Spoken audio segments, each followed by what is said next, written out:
Oi, pessoal, tudo bom com vocês?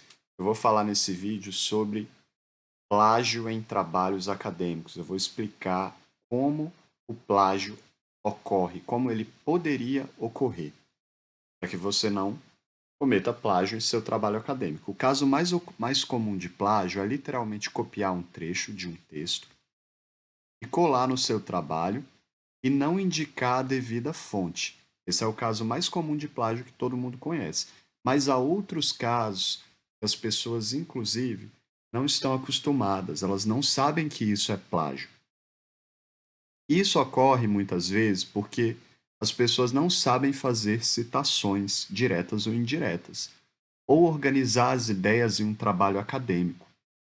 Quando você consulta alguma fonte de outro trabalho, isso significa que você não tem autonomia como pesquisador ainda para escrever ou propriedade suficiente para falar sobre algo e trazer aquilo, né, sem uma pesquisa. Aliás, você não é referência nenhuma para poder falar sobre alguma coisa, não é uma conversa de boteco.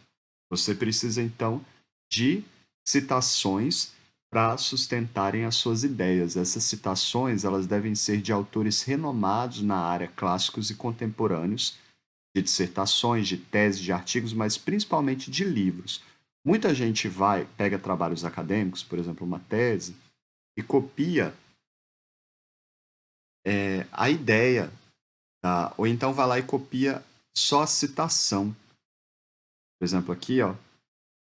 Isso é possível? Eu posso fazer isso, Anderson? Não, não deve fazer isso. Se você consultou um trabalho e achou que esse trecho aqui citado no trabalho cabe ao seu trabalho, você, nesse caso, deveria citar, fazer a citação da citação, dizer que fulano, ou seja, o autor do trabalho, citou ciclano, entendeu? E explicar a relação que ele traz no trabalho dele com aquela citação. Agora, buscar a fonte em trabalhos alheios, simplesmente copiar isso daqui, também não é interessante. Achou isso daqui interessante, aleatório em um trabalho? Vai lá na citação, verifica a fonte do trabalho, ó, e vá à biblioteca consultar essas fontes. Vendo aqui, ó, para isso que serve a marcação de citação e as próprias referências no corpo do texto. Essa citação que o autor trouxe aqui significa que ele foi à fonte, leu e articulou isso daqui ao trabalho dele. Você tem que ir à fonte também, ao livro consultado, e não pegar e amarrar a ideia do autor com a citação de outro autor. Até poderia ser feito no caso de citação, de apude, mas não deve. O que as pessoas comumente fazem? Elas pegam aqui, por exemplo, tem esse trecho aqui, ó, que amarra essa citação ao trabalho, ao recorte do trabalho. E aí a pessoa acha interessante, ela vai lá e copia só o trecho citado e pega isso daqui e transforma em algo com a mesma ideia, mas sem mudar as palavras. Isso é plágio, pessoal, não pode. Mesmo que os os detectores de plágio não indiquem que há ocorrência de vocábulo no texto, né, porque é assim que eles funcionam, isso é plágio. O plágio também ocorre no nível de organização das ideias, né, e não só no nível de uso de vocábulos, no nível linguístico. É muito comum que as pessoas copiem, por exemplo, trechos de outros trabalhos. Eu não estou falando da citação em si, mas um trecho que anuncia a citação ou uma explicação de determinado autor. Nesse caso aqui desse trecho, ó, o autor citou autores e trouxe aqui a ideia do autor aqui por meio da citação com as palavras dele. Aí a pessoa aí muda o verbo que dizem, troca a ordem da oração,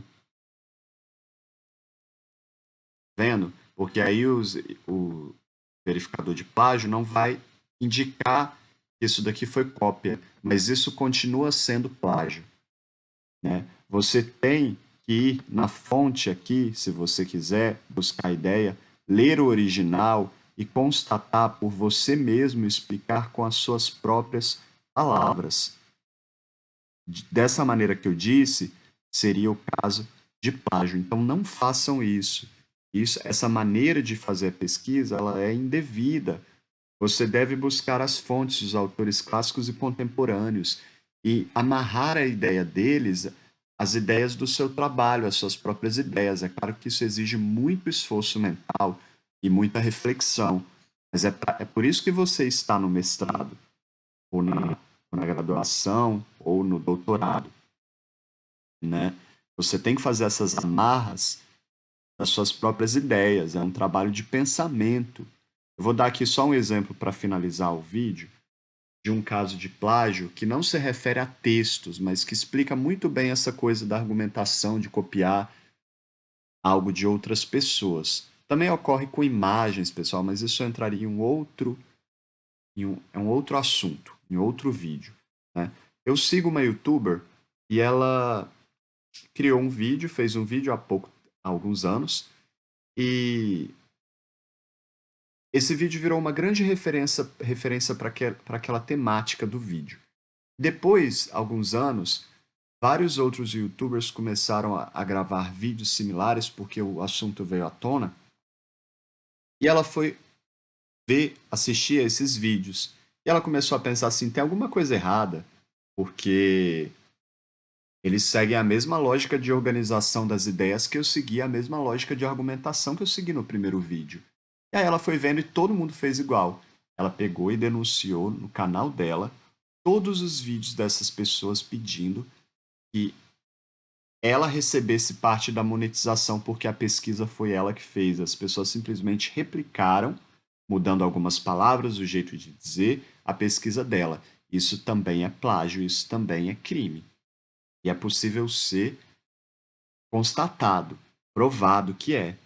Lá no caso dela, depois as pessoas foram ao canal dela, pediram desculpa e disseram que nem sabiam que isso era plágio. Então, muito cuidado com a maneira de organizar as ideias. Leia as obras no original, citem as fontes devidamente com o nome do autor e não fique procurando teses e dissertações e artigos para interpretar ideias, mesmo que você não entenda, de autores clássicos e renomados. Se você não entendeu a ideia desses autores, buscando no original, a fonte, procure com seu orientador uma saída para isso. Mas sair buscando, interpretando ideias de outros pesquisadores e replicando essas ideias no seu trabalho, mudando as palavras, é plágio também. Eu sou revisor de textos, eu vou deixar aqui o meu contato para quem quiser mandar o trabalho para revisão. Um abraço a todos, pessoal. Tchau, tchau.